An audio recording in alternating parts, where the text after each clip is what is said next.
രാജ്യം പത്മശ്രീയും പത്മവിഭൂഷണം നൽകി ആദരിച്ച ലോകപ്രശസ്ത ഹൃദയ ശസ്ത്രക്രിയാ വിദഗ്ധൻ ഡോക്ടർ MS വല്യത്താൻ അന്തരിച്ചു.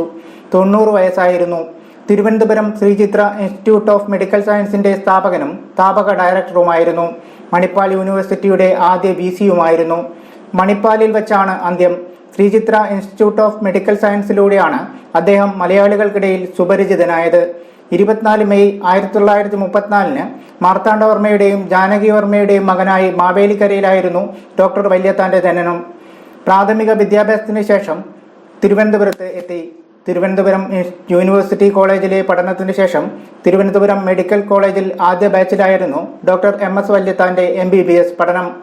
ഇംഗ്ലണ്ടിലെ ലിവർപൂൾ സർവകലാശാലയിൽ ചേർന്ന അദ്ദേഹം 1960 royal college of surgeons of എഡിൻബർഗിലെയും ഇംഗ്ലണ്ടിലെയും ഫെലോഷിപ്പും ലിവർപൂൾ സർവകലാശാലയിൽ നിന്ന് ശസ്ത്രക്രിയയിൽ ബിരുദാനന്തര ബിരുദവും നേടി. Post graduate institute of medical education and റിസർച്ചിൽ ഫാക്കൽറ്റി അംഗമായി കുറച്ചുകാലം ജോലി ചെയ്ത ശേഷം ചണ്ഡീഗഡിലെ Johns Hopkins, USA Georgetown university ഹോസ്പിറ്റലുകൾ എന്നിവിടങ്ങളിൽ ഹൃദയ ശസ്ത്രക്രിയയെക്കുറിച്ച് കൂടുതൽ പരിശീലനം നേടി. ശ്രീചിത്രയിൽ ഏകദേശം 20 വർഷം സേവനം ചെയ്ത ശേഷമാണ് ഡോക്ടർ വല്യത്താൻ മണിപ്പാൽ യൂണിവേഴ്സിറ്റിയുടെ വൈസ് ചാൻസലറായത്. ഇന്ത്യയിലെ ആരോഗ്യ സാങ്കേതിക വിദ്യയ്ക്ക് നൽകിയ സംഭാവനകൾക്ക് ആദ്യം 1990 പത്മശ്രീയും 2005 പത്മവിഭൂഷണും നൽകി രാജ്യം ആദരിച്ചു. 1999 ഫ്രഞ്ച് സർക്കാർ അദ്ദേഹത്തിന് ഷെവലിയർ പട്ടം നൽകി. അന്താരാഷ്ട്ര മെഡിക്കൽ വിദ്യാഭ്യാസത്തിനുള്ള സംഭാവനകൾക്ക് 2009 ജോൺസ് ഹോപ്കിൻസ് യൂണിവേഴ്സിറ്റി മെഡിക്കൽ സ്കൂളിൽ നിന്ന് doctor Samuel P. Aspire international award അടക്കം ലഭിച്ചു.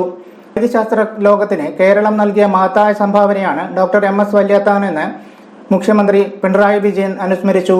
പരമ്പരാഗതവും ആധുനികവുമായ വൈദ്യശാസ്ത്ര ചികിത്സാ സമ്പ്രദായങ്ങളെ സമന്വയിപ്പിച്ച് മുന്നോട്ട് കൊണ്ടുപോയ ജനകീയ ഭിഷഗ്വരനായിരുന്നു അദ്ദേഹം. നേതൃപദവിയിലിരുന്ന് ശ്രീ ചിത്തിര തിരുനാൾ ആശുപത്രിയെ ഉത്തരോത്തരം വളർത്തിയ വ്യക്തിയായിരുന്നു അദ്ദേഹം.